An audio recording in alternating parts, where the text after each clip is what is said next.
कोल्हापूर येथील फुलेवाडी येथे घडलेली ही घटना आहे.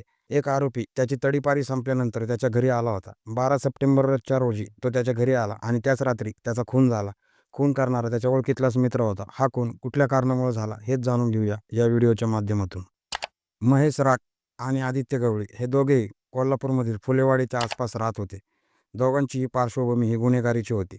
महेश राख याला काही दिवसांपूर्वीच तडीपार करण्यात आलं होतं आणि तो नुकताच 12 सप्टेंबर रोजी तडीपारी संपल्यानंतर त्याच्या घरी आला होता. महेश राख आणि आदित्य गवळी या दोघांचे एकमेकांबरोबर ओळख होती. काही दिवसांपूर्वी महेश राख आणि आदित्य गवळी याची पत्नी कस्तुरी या दोघांमध्ये प्रेमसंबंध वाढले. हे दोघं एकमेकांना चोरून भेटू लागले आणि तडीपार होण्यापूर्वी महेश राख याने कस्तुरीला त्याच्याबरोबर ठेवलं होतं.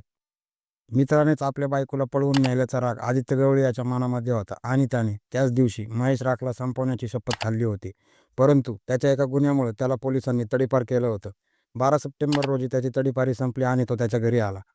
तो त्याच्या घरी आलेला समजतात आदित्य गवळी आणि त्याचा सक्का भाऊ त्यांच्या काही साथीदारांबरोबर महेश राख याच्या घरी गेले. सुरुवातीला त्यांनी त्याच्या घरावरती बिअरच्या बाटल्या फेकायला सुरुवात केली.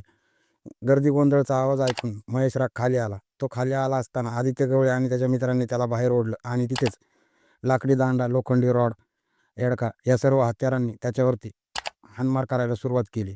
महेश राख याला हाणमार होत असताना जास्त गर्दी वगैरे नव्हती, कारण की रात्रीची वेळ होती. परंतु त्याचा एक मित्र त्याला वाचवायला आला असताना त्यालाही आदित्य गवळी आणि त्याच्या टोळक्यांनी भरपूर मारहाण केली.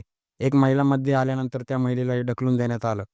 या सर्व हाणामारीमध्ये महेश राख हा गंभीर जखमी झाला होता. त्याला नजदीकच्या रुग्णालयामध्ये दाखल केलं, परंतु त्याला मृत घोषित करण्यात आलं होतं. घडलेली सर्व हाणामारीची घटना तिथल्या एका CCTVमध्ये कैद झाली असून ती सोशल मीडियावरती खूप व्हायरल होत आहे.